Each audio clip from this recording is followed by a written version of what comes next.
কখনো কি এমনটা হতে পারে লাখো দর্শক যে টিমকে সাপোর্ট করতে গ্যালারিতে এসেছে সেই টিমের ব্যাটসম্যানই আউট হওয়ার জন্য লোকেরা তালি বাজাচ্ছে, কিংবা যাকে আউট করার জন্য ভারতের সবচেয়ে ধনী মহিলাও গ্যালারিতে বসে প্রার্থনা করছে? অথবা এমনটা কি হতে পারে বেঙ্গালুরুর মাঠে আরসিবির ম্যাচ হচ্ছে অথচ সেখানে দর্শকেরা সব আরসিবির প্রতিপক্ষ টিমকে সাপোর্ট করছে? জি হ্যাঁ, এমনটা হতে পারে যদি সেখানে নামটা থাকে মহেন্দ্র সিং ধোনি, যার এন্ট্রিতেই প্রতিপক্ষও থমকে যায়। আইপিএলে লখনৌ বনাম চেন্নাই ম্যাচ, যেখানে শেষ ওভারে লখনৌর বলারের বলে জাদেজা আউট হয়ে গেলে আর তখনই মাঠে থাকা সব চেন্নাই সমর্থকরা উল্লাসে মেতে উঠে। এর কারণ পরের ব্যাটসম্যানটা যে মহেন্দ্র সিং ধোনি। এটা শুধু একটা নাম নয়, কোটি ভক্তের আবেগ ও ভালোবাসা। এই ধোনি ভক্তদের ক্রাউড দেখে তো আমি সেই দিনই অবাক হয়েছিলাম যেদিন দেখি চেন্নাইয়ের মাঠে শুধুমাত্র যার প্র্যাকটিস দেখার জন্য পুরো গ্যালারি কানায় কানায় পূর্ণ হয়েছিল, কিংবা ড্রেসিং রুমে বসে থাকা যে মানুষটার ফেস বিগ স্ক্রিনে দেখা মাত্রই চিৎকার দিয়ে উঠে তার কোটি ভক্তরা, যার এন্ট্রিতেই পুরো গ্যালারির ক্রাউড রেকর্ড 128 ডিবি পর্যন্ত উঠে যায়, যার কারণে মাঠে থাকা প্রতিপক্ষ প্লেয়ারও অতি শব্দের কারণে কানে হাত দিতে বাধ্য হয়। ক্রিকেট মাঠে তার প্রেজেন্স অফ মাইন্ড বা মাইন্ড গেম তো অনেক দেখেছেন, তবে আজ বলবো মহেন্দ্র সিং ধোনিকে নিয়ে সারা বৃষ্টি অজানা ফ্যাক্ট যা হয়তো এর আগে কখনোই শুনেননি। তাই ভিডিওটি শেষ পর্যন্ত দেখার অনুরোধ রইল।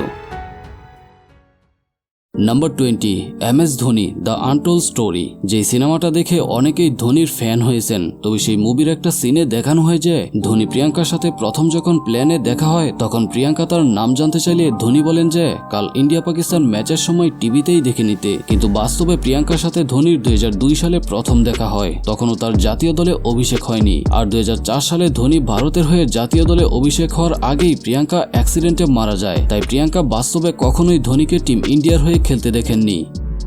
নাম্বার 19, কোনো ক্রিকেটারের বাচ্চা হলে তারা আগেভাগেই ছুটি নিয়ে নেন সন্তান সম্ভাবনাময়ী স্ত্রীর পাশে থাকার জন্য। তবে এক ভিন্ন রকম ঘটনা ঘটে ধোনির বেলায়। ধোনি যখন 2015 বিশ্বকাপে বিজি ছিলেন আর তখন তিনি প্রথমবারের মতো বাবা হওয়ার খবর পান তারই সতীর্থ সুরেশ রায়নার থেকে, কারণ তিনি মোবাইল ব্যবহার করতেন না। তাই ধোনির স্ত্রী রায়নাকে বলে যে ধোনিকে খবরটা জানানোর জন্য। আর এমন অবাক করা ঘটনার পরে বিশ্বকাপ মিশন শেষ করে ধোনি দেশে ফিরলে সাংবাদিকরা তাকে জিজ্ঞেস করে যে এত বড় খুশির খবর, আপনি চাইলেই তো দেশে আসতে পারতেন, অন্তত 2 দিনের ছুটি নিয়ে হলেও। কিন্তু এমনটা না করার কারণ জানতে চাওয়া হলে ধোনি বলেন যে আমি একজন টিমের ক্যাপ্টেন আর আমি সেখানে ন্যাশনাল ডিউটি করতে এসেছি। পুরো ক্রিকেট দলের জিম্মেদারি আমার কাছে, তাই ওই মুহূর্তে আমার লক্ষ্য শুধুই বিশ্বকাপ। সত্যি ক্রিকেটের প্রতি তার এমন ডেডিকেশন দেখে অন্যদের শিক্ষা নেওয়া উচিত।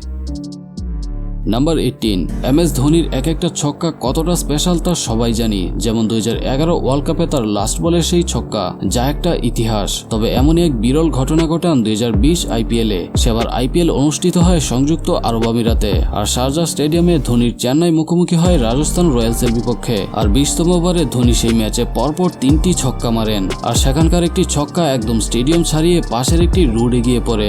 আর এই শটটা এতটাই আইকনিক ছিল যে এরপর শারজাহ অ্যাসোসিয়েশন ওই রুটের নাম চেঞ্জ করে ধোনি 6 রেখে দেন। নাম্বার 17, আপনি জানেন কি MS ধোনি ম্যাচের আগে কখনো কিপিং প্র্যাকটিস করেন না। সে শুধুমাত্র ফিল্ডিং, ক্যাচিং আর ব্যাটিং প্র্যাকটিস করেন, আর বেশিরভাগ সময় তিনি ফুটবল নিয়ে প্র্যাকটিস করতে পছন্দ করেন। তবে আলাদা করে কখনো তিনি কিপিং প্র্যাকটিস করেন না, অথচ দেখুন তার কিপিং টেকনিক কতটা মাস্টার ক্লাস।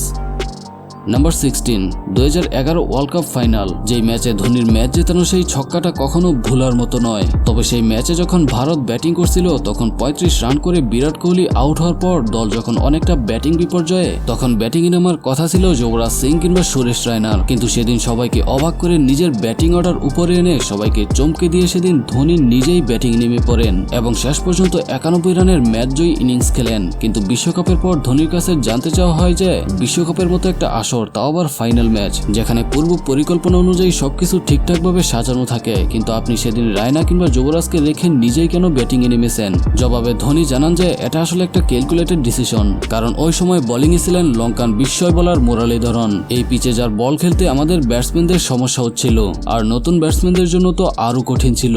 কিন্তু আইপিএলে আমি এবং মুরালী একই দলে খেলার কারণে তার বল আমি খুব সহজেই বুঝতে পারি, যে কারণে তখন এমন ডিসিশন নেওয়া। নাম্বার 15, বিশ্বকাপের ম্যাচ কিংবা কোনো ফাইনাল ম্যাচ বা নকআউট যত গুরুত্বপূর্ণ ম্যাচই থাকে তার আগের রাতে প্লেয়ারদের মধ্যে আলাদা একটা টেনশন বিরাজ করে। অনেকে ম্যাচ নিয়ে ক্যালকুলেশন করে কিংবা প্রতিপক্ষকে নিয়ে নানা হোমওয়ার্ক করে, কিন্তু আপনি জানলে অবাক হবেন যে MS ধোনি কোনো বড় ম্যাচের আগে সবসময় দেরি করে ঘুম থেকে উঠেন। এর কারণ ম্যাচের আগে রিফ্রেশমেন্টের জন্য তার ঘুমটা অনেক জরুরি। উল্টো তিনি অন্যদের উপদেশ দেন যে অযথা ম্যাচের আগে বাড়তি টেনশন করলে সেটা নিজের পারফরমেন্সের উপরই বাজে প্রভাব পড়বে। নাম্বার 14, এক ইন্টারভিউতে সুরেশ রায়না ধোনি সম্পর্কে একটি মজার ঘটনা বলেন। 2011 বিশ্বকাপে ইন্ডিয়া পাকিস্তান সেমিফাইনাল ম্যাচ, যেখানে পাকিস্তানের wicketkeeper batsman Omar Akmal batting করছিলেন। আর ওই সময় আকমল ধোনিকে বলেন যে ধোনি ভাই দেখো, রায়না আমাকে গালি দিচ্ছে, ও বাজেভাবে স্লেজিং করছে, তুমি রায়নাকে একটু বুঝিয়ে দাও। তখন ওভার শেষ হলে ধোনি রায়নাকে বলে যে তুই স্লেজিং করা থামবি না, বরং যা করছিস তা করতেই থাক। আর তারপরে দেখা যায় যে ওমর আকমল রিভেঞ্জ নিতে গিয়ে অ্যাটাকিং মোডে খেলতে যায় ও আউট হয়ে যায়। আর এটাই ছিল ধোনির কৌশল। নাম্বার 13, ধোনি যখন ইন্ডিয়া আন্ডার 19 দলে খেলেন তখন ওই টিমেরই সিনিয়র প্লেয়ার আকাশ চোপড়া ধোনিকে প্রথমবার দেখে এবং তার লম্বা চুল দেখে বিরক্ত হয়। তখন সিনিয়র প্লেয়ার হয় ধোনিকে ব্যঙ্গ করে বলেন যে ভারতীয় টিমে খেলতে হলে তোমাকে এসব লম্বা চুল কাটতে হবে, নয়তো তোমার সিলেকশন কখনোই হবে না, এটা শিওর। কিন্তু ধোনি তার কথা এতটা সিরিয়াস ভাবে না নিয়ে বলেন যে কি জানি এমনটাও তো হতে পারে, আমি ইন্ডিয়ার টিমের হয়ে খেলবো আর সবাই একদিন আমার হেয়ার স্টাইল রাখা শুরু করবে। আর শেষ পর্যন্ত ধোনির কথাটাই ঠিক হলো। 2007 বিশ্বকাপ জেতার পর ধোনির হেয়ার স্টাইল খুবই ফেমাস ছিল।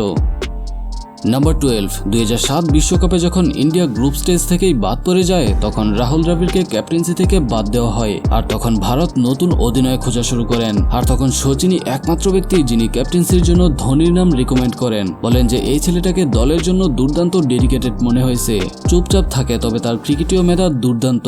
আর সেই মতো ধোনিকে প্রথম টি-20তে অধিনায়ক করা হয় এবং ধোনির অধিনায়কত্বে 2007 টি-20 বিশ্বকাপ জিতে ভারত এবং তার এমন সাফল্যের জন্য বাকি ফরম্যাটেও তাকে অধিনায়ক করা হয় এবং তার পরের গল্পটা সবারই জানা।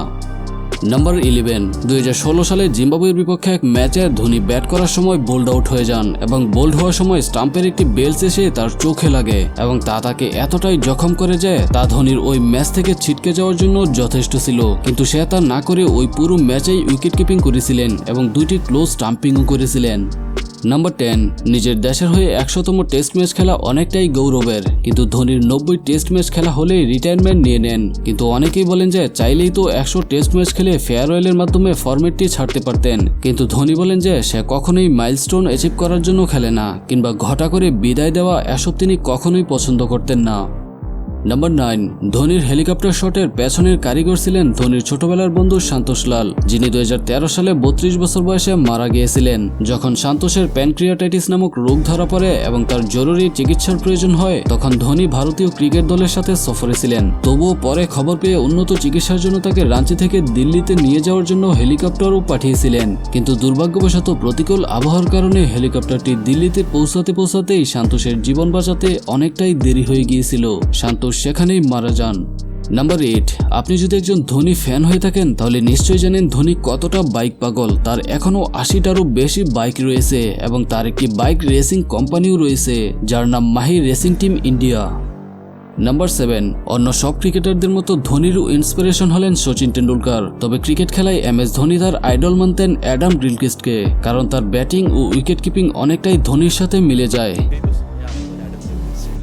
নাম্বার 6, ধোনি অনেক দানশীল, কিন্তু সে কখনোই সেগুলো কাউকে দেখাতেন না ও মিডিয়াতেও প্রমোট করতেন না। তিনি সবসময় চেয়েছেন গোপনে দান করতে, কিন্তু এই ঘটনাটি তখন জানা যায় যখন 2016 সালে ক্যান্সার পেশেন্টদের চিকিৎসার জন্য ধোনি তার কিপিং গ্লাভস ও প্যাড নিলামে তুলেছিলেন। তখন জানা যায় যে তার নিজেরই একটি চ্যারিটি ফান্ড রয়েছে যেখানে অনেক অনাথ ও গরিবদের জন্য সাহায্য ও চিকিৎসা সেবা দেওয়া হয়।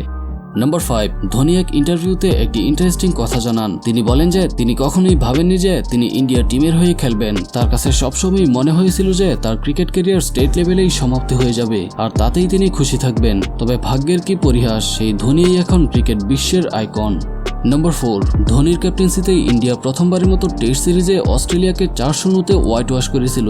আর এই অ্যাচিভমেন্ট 2013 সালে ইন্ডিয়া ও অস্ট্রেলিয়ার টেস্ট সিরিজে। এর আগে কখনোই অস্ট্রেলিয়াকে এমনভাবে টেস্ট ক্রিকেটে হোয়াইট ওয়াশ করতে পারেনি। নাম্বার 3, 2017 সালে ভারতের শ্রীলঙ্কা ট্যুরে এক মজার ঘটনা ঘটে, যেখানে ওয়ানডে সিরিজে শ্রীলঙ্কা ভারতকে হারানো খুবই কঠিন হয়ে পড়েছিল।